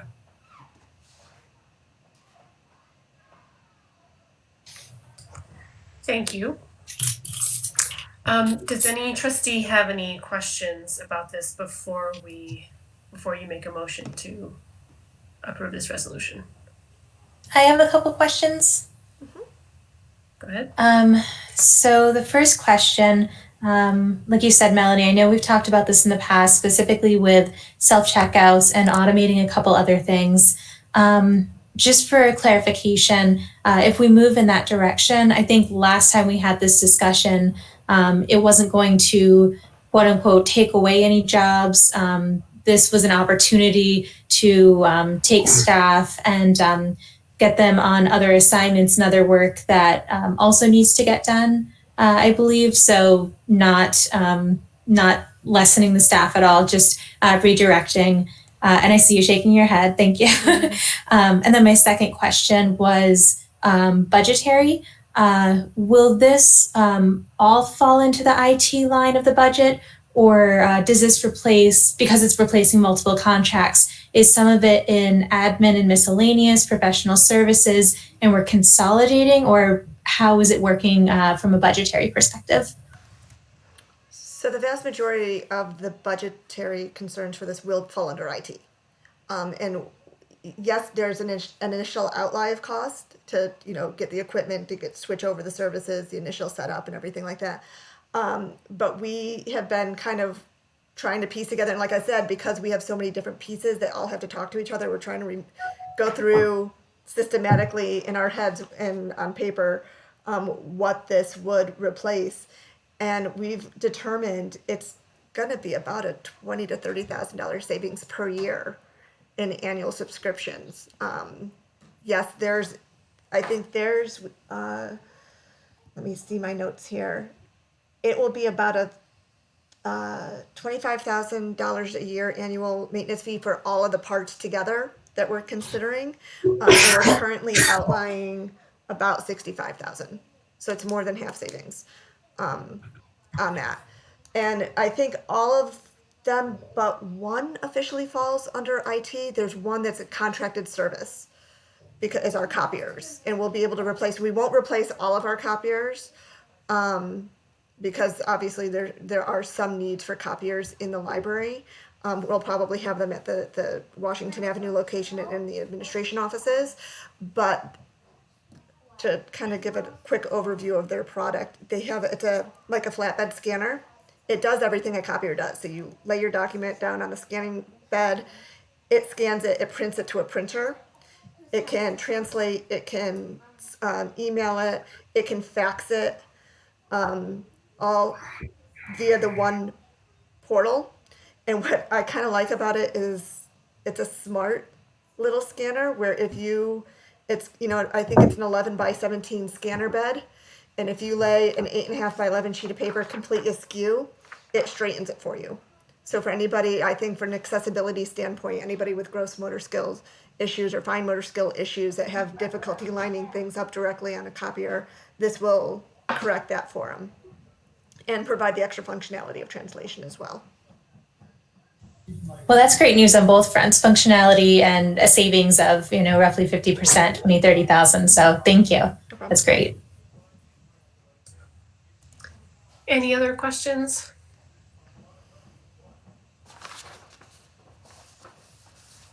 Yes.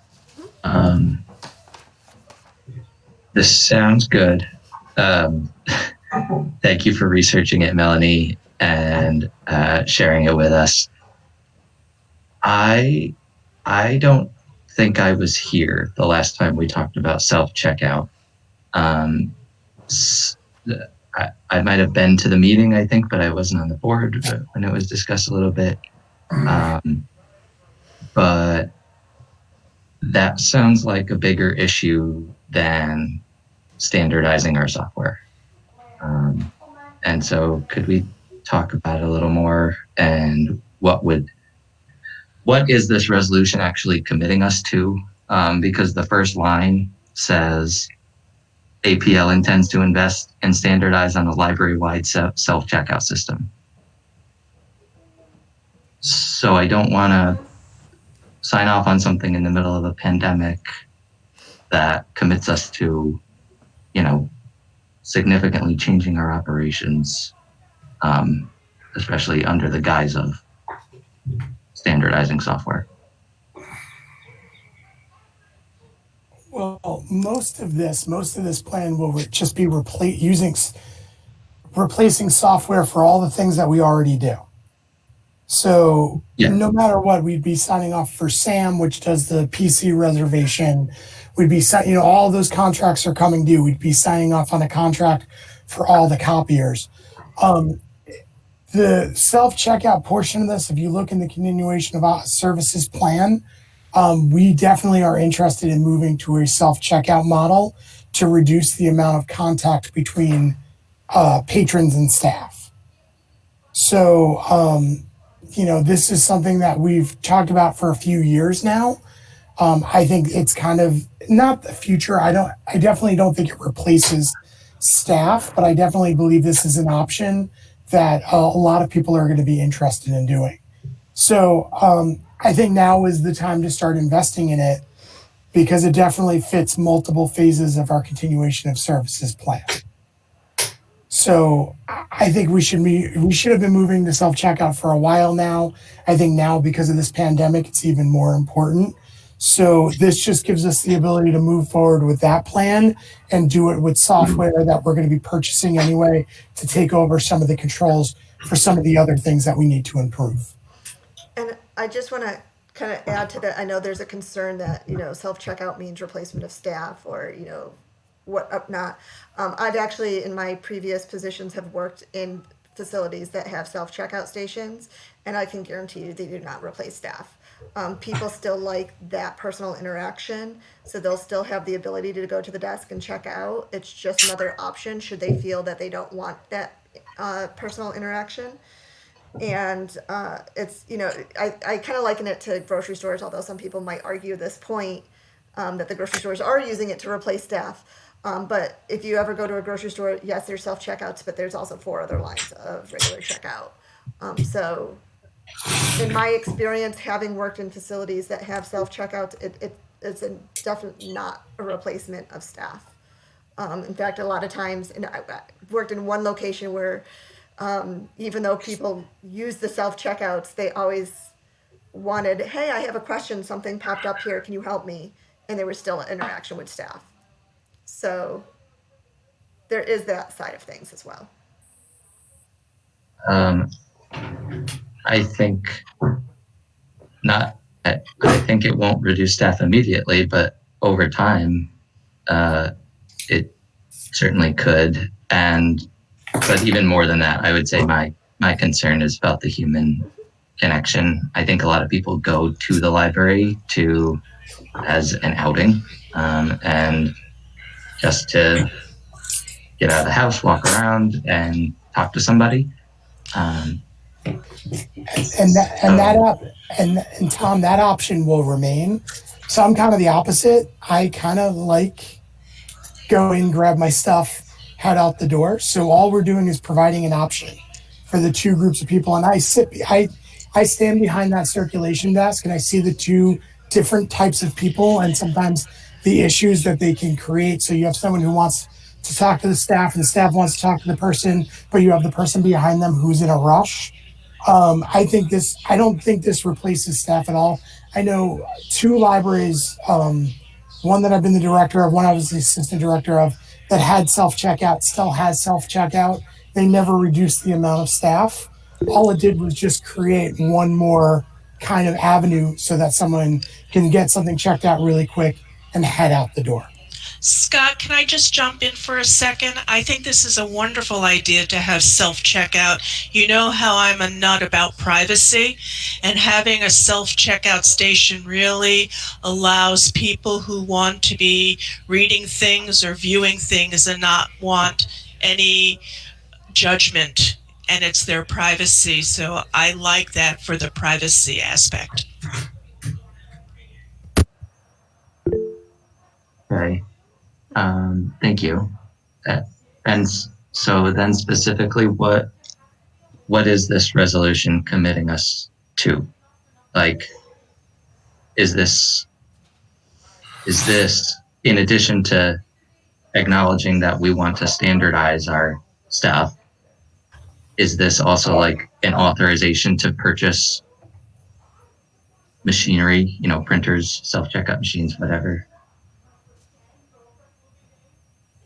This means that this gives us the ability to purchase that. We can definitely go through as we purchase. That's going to kind of, like I provided in my director's report today about about having that agreement with the electrical company. We'll definitely bring it to the board as they come up. How much was, Melanie, how much was it for hardware? That's the one email I don't have pulled up, the separation. Yeah, you know what though? Hold on just for a second. Because Tom's question is very specific. This does not bind the library to buy self-checkout machines. It authorizes you to buy self-checkout machines from this company without bidding if you choose to do it. And obviously, if a majority of the board says pause on buying self-checkout, you could still go ahead and buy the other components of the system without going through the bidding process. That's really all the resolution is entitled is designed to do. If you look closely at the resolved paragraphs, Tom, it's not binding you. It's just simply saying that if you purchase it, this can be done this way. Yeah.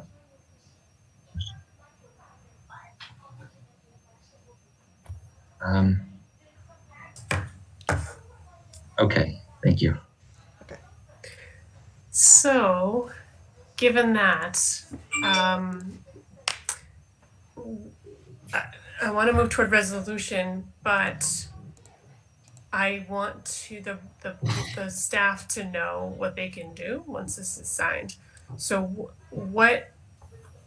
once we do this, were you going to go ahead and purchase the machines? Was that the plan? More so, we were going to start the background of things to get the software in place for the POS system, the print release, the PC reservation, stuff like that. If we feel the need that we have to hold off on the self-checkouts, we can do so. But the other parts, those contracts are kind of coming up with other companies, so we would like to move forward at least on those other services. And we figured just kind of an additional note for this. One of the other hesitations that we've had with this is it's a huge shift. It's changing our POS, it's changing our reservation system all at once, and we were afraid about how staff would handle that. Having us close to the public and being able to being able to train staff, not while open to the public, but it's going to be a huge plus. Then there's not that concern that, oh my gosh, we're learning a system as I have a patron in front of me. And the question that came in about, you're assuming it works with the ILS? Yes, it does. That was the first question I asked them. They are actually in many of the larger organizations or larger library systems across the country. I know New York Public uses them. I believe Brooklyn uses them. And I know a couple of libraries in Mid-Hudson use them. And even Bethlehem and East Greenbush, I believe, both use components of Envisionware. So they do work with the ILS. Thanks, Millie.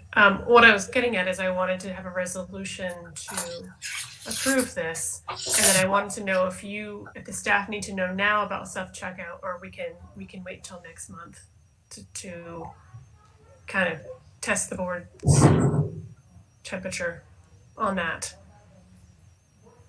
I'm okay with holding off on the self-checkout if we can move ahead on everything else so we Yeah. can get staff. Right, Yeah, right, I'm right. okay with that. Yeah. Okay.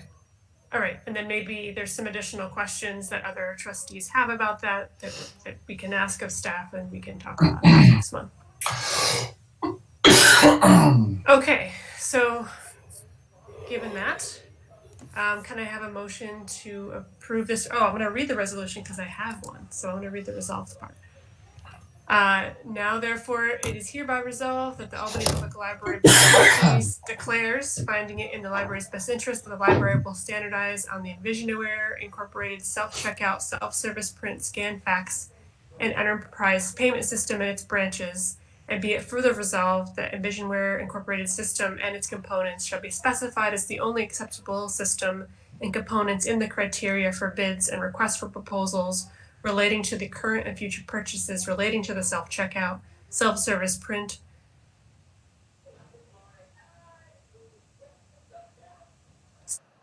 Uh-oh.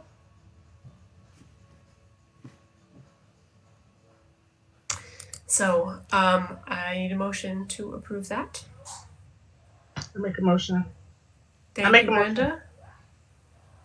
Brenda. And a second?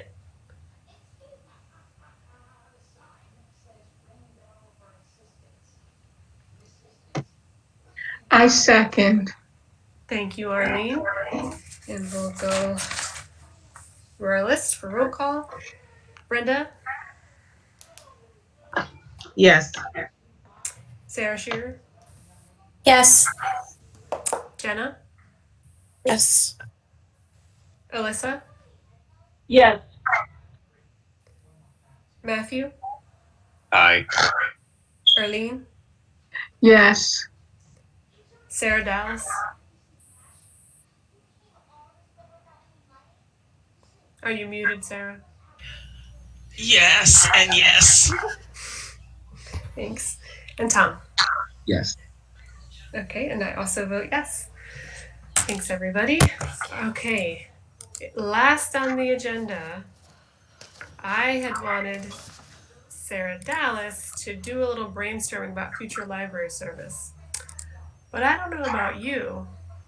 I'm Karen? pretty tired. Karen, you missed something. I missed something. Oh, single source JCS. Sorry. Okay. I was just excited to put something on. All right. Okay. So this is another, oops, and my RE at the top was wrong. Darn it. Please ignore the top of the memo. The purpose of the memo is to outline the library's request to standardize its HVAC system to Metasys. Metasys is a system that runs the building HVAC system. It is sold and maintained exclusively by Johnson Controls Incorporated. The administration finds it in the library's best interest to standardize the Metasys digital building management system and all corresponding components. We use this system in several branches. Having all the branches in the same system would create efficiencies and improve workflow for our facilities department. Whenever possible, the library shall purchase the Metasys components off state contract, but it is requesting to be authorized to purchase Metasys components and related services without the need for competitive bidding, since it is sold exclusively through Johnson Controls Incorporated. And also a reminder, Johnson Controls is also the company that we use for stays on contract for all of our HVAC systems as it stands. And this one is a little bit different than the last one because here the library already is invested in the system. And so if you don't standardize on it, you're essentially going to be having multiple different incompatible systems. So it's another factor that already exists that drives you towards this particular product. I know at one of our facilities meetings, Adam Firebaugh made a very compelling case for it. So I feel like, for me, I'm okay with it.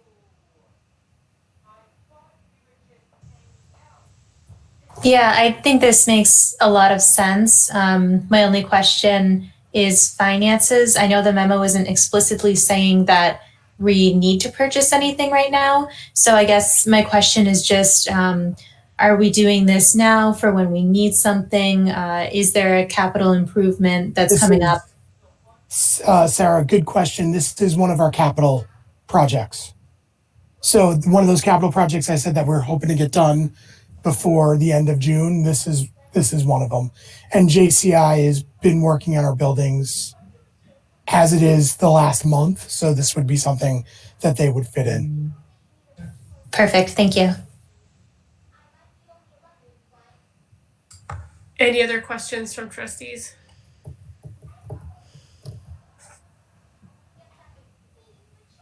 Okay, I'm going to read the resolution and then ask for motions. Now, therefore, it is hereby resolved that the Albany Public Library Board of Trustees declares, finding it in the library's best interest, that the library will standardize on the Metasys digital building management system components manufactured by Johnson Controls Incorporated in its buildings, and be it further resolved that the Metasys system and its components shall be specified as the only acceptable system and components in the criteria for bids and requests for proposals relating to the current and future projects in the library's buildings, and it is further resolved that whenever possible, the library shall purchase Metasys components off state contract, but it is authorized to purchase Metasys components and related services without the need for competitive bidding. I'll take a motion to approve that resolution. So moved. Thank you, Matthew. Second. Sarah, thank you so much. All right, the roll call. Brenda? Yes. Thank you. Sarah Shearer?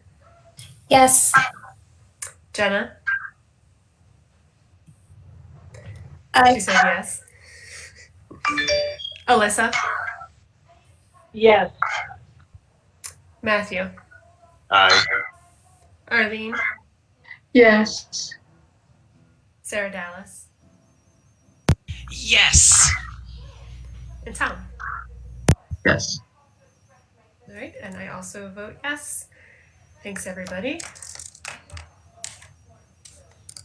All right. So next, I'm so excited to put this off to next month.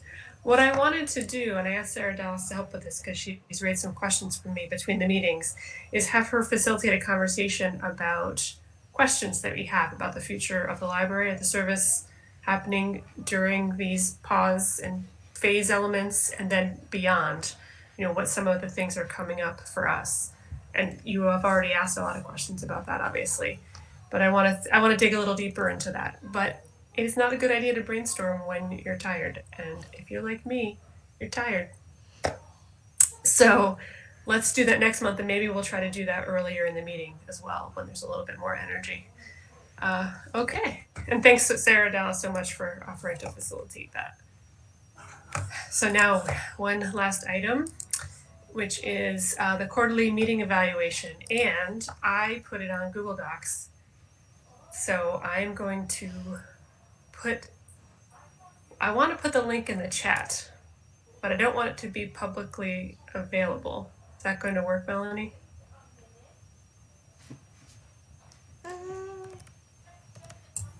Sorry. Having computer screen issues. No, unfortunately, if you put it in chat, it will show up for everybody. Okay. So I guess I'm going to email it to you all. Yeah, that's what I'll do. Okay. And so while I do that and while trustees are working on that, whoops. Yes. Is it a Google Doc or Google Form? It's a Google form. Thanks. Yes. That was Matthew's suggestion, and I did it last night.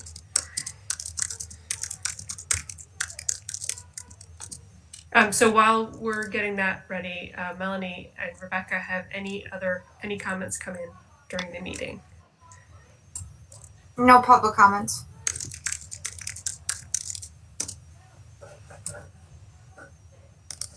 And I just sent it. And Rebecca was handling that, so there are none that came through me. Thanks.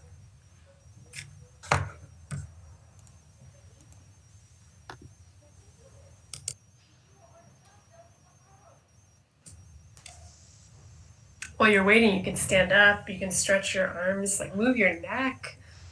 I don't know, I totally hunch over so badly when I'm sitting in front of these meetings.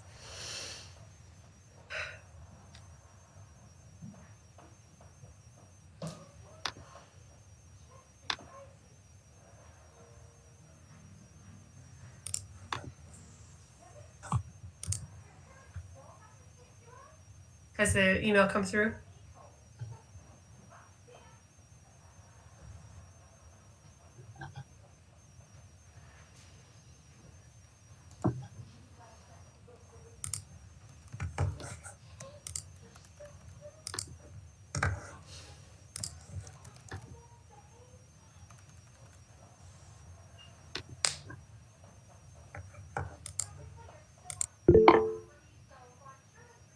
Thanks, Sarah.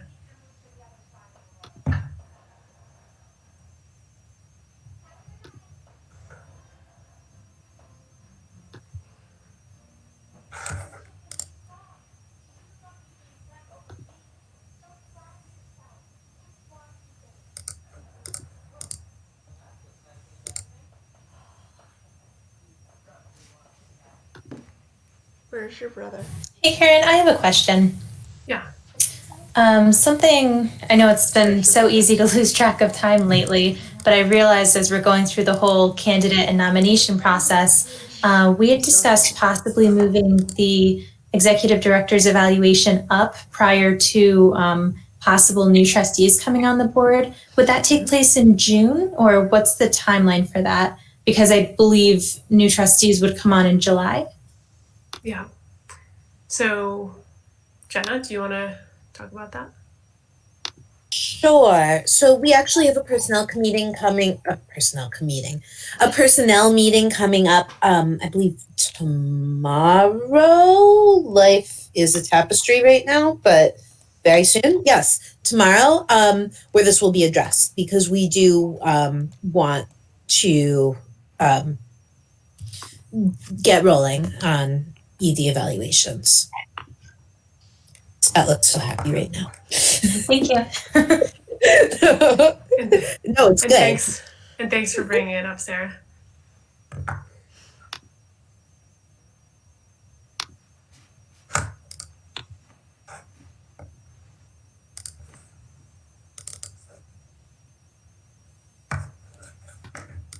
Jenna, it was just the lighting.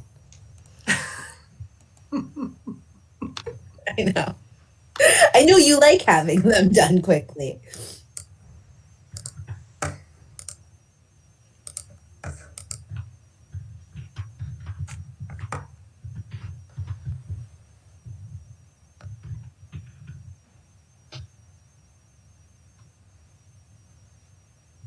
I'm feeling a little jealous. I kind of want to do meetings from an empty library. So we had 2 Boy Scout meetings last time, and the bandwidth, they're on 2 different Zoom calls, so the bandwidth in the household just in the middle of the last board meeting just like dropped out. So I thought it would be safer just to drive over to Pine Hills so they could do their scout meetings at home, and gets me out of the house. My faculty meeting earlier today got superseded by the Department of Health and Frozen 2. So it's Sophie's choice. You either have a 4-year-old in the meeting, or you have him watching TV and you're not able to talk. Yep. So. Well, we have a Roblox issue in my house. My one son loves Roblox, and it, even on a phone, it is such a bandwidth killer.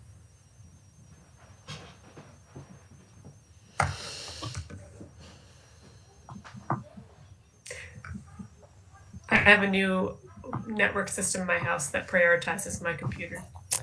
Yes, I can do that. But with both meetings, it was still going to be three concurrent video meetings was going to be too much for my home network.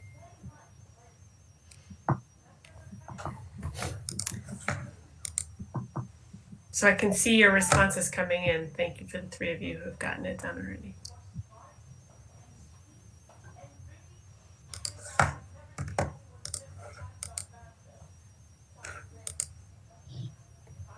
And I don't remember, do we usually adjourn the meeting while we're doing this? I don't always remember. It's been a while since we've done an eval. Adjourn, then do it, I think. It's kind of a concurrent thing. I would like people to do it now, if possible, so that we get it done. Definitely not a high priority once we're out of the meeting. So if someone wants to make a motion to adjourn, that's fine, but please hang out until you finish your eval.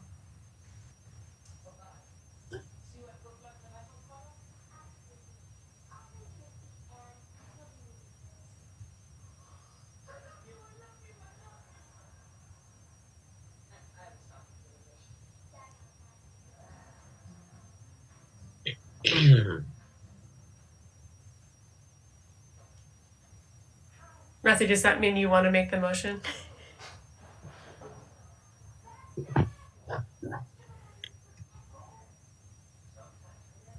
Oh, I thought I was on mute when I did my little ahem. That's actually just my voice being froggy. I invite you to make a motion to adjourn the meeting. All right, now I'm getting the hint. I make a motion to adjourn. You really have to. I guess the roll call will be a little disruptive as you're writing, so. Oh, you can. I would love to just raise hands, but I don't know how in Google Docs to see everybody. I guess there's. You want to just do a voice vote? No. Matthew's group tipped, fixed everything. Everyone spoke at once. So I don't know what anybody said. Aye. Okay, grid view add-on. Matthew, I hope you'll forward us that link. Bob, did you say we can do a voice vote? To adjourn, yes, I think that would be okay. Okay, all right. So, everyone on mute, so you can do a voice vote for adjournment, and just hang out until you're done with your evaluations. So all in favor? Aye. Aye. Great. Thank you.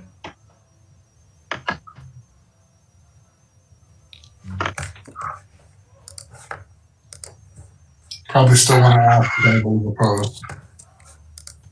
Say what again? Probably still want to make sure no one will oppose. Oh, anyone opposed to ending the meeting?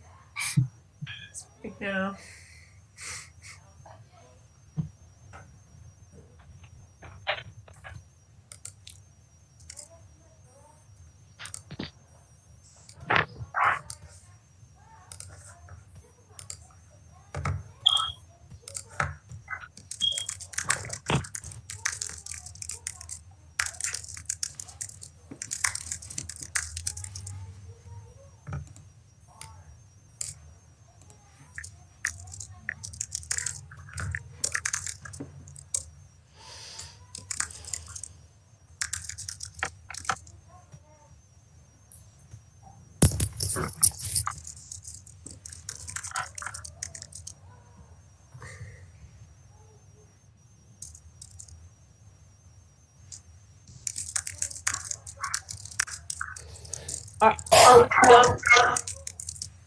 If you're done, let's say if you're done with the eval, then yes. Okay, ciao. See you again soon. Okay.